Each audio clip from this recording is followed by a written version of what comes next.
कार्तिक मास में जो महिला स्नान करती है अर्थात जो महिलाएं कार्तिक मास नहाती है उनके लिए एक छोटी सी कहानी। कार्तिक मास की कहानी। एक गांव में एक औरत अपने एक बेटे बहू के साथ रहती थी। वह औरत बहुत धार्मिक थी।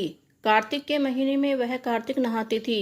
जब कार्तिक मास आया तो सासू अपनी बहू से बोली कि बहू, मैं कार्तिक मास में तीर्थ जाना चाहती हूँ और वहां पर तीर्थ स्नान करना चाहती हूँ। बहू यह सुनकर बोली, सासू जी मैं भी आपके साथ चलूंगी। सासू बोली, अरे बहू तू अभी बहुत छोटी है, इसलिए अभी तो मुझे ही जाने दे। बहू यह सुनकर कुछ भी नहीं बोली। सासू तीर्थ नहाने के लिए गंगा चली गई।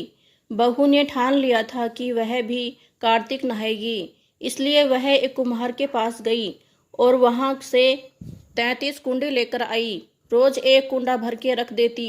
उधर जब सासू माँ गंगा में नहा रही थी तो उसकी नथ गंगा में गिर गई।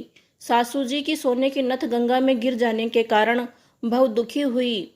इधर बहू कुंडे में नहाती और बोलती जाती कि सासू नहावे मुंडे में और मैं नहूं कुंडे में।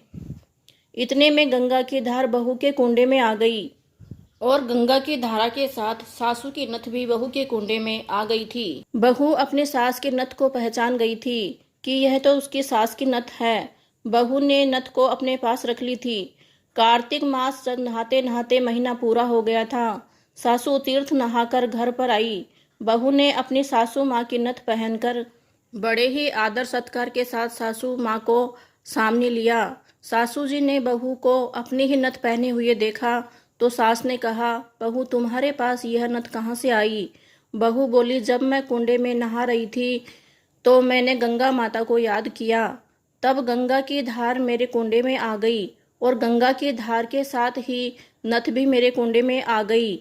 मैंने इस नथ को पहचान लिया था कि यह नथ आपकी है और इसको मैंने अपने पास रख लिया था। आज वही नथ मैं पहनकर आपका स्वागत कर लेने आई हूँ।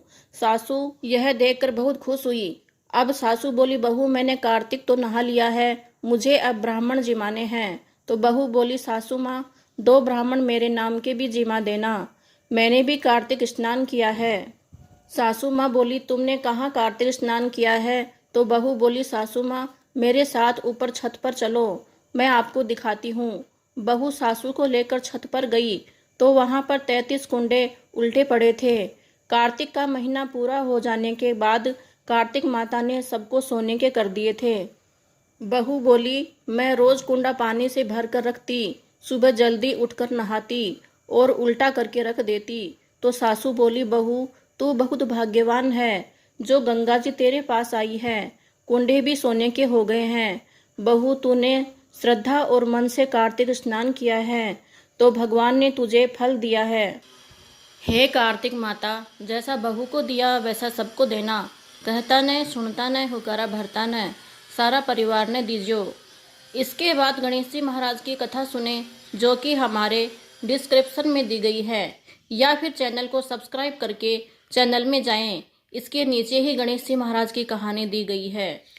यदि कहानी अच्छी लगी है तो चैनल को लाइक करें, सब्सक्राइब करें ताकि इसी तरह की कहानियाँ आप तक पहुँचती रहे। कहानी को ज़्यादा से ज़्यादा शेयर करें।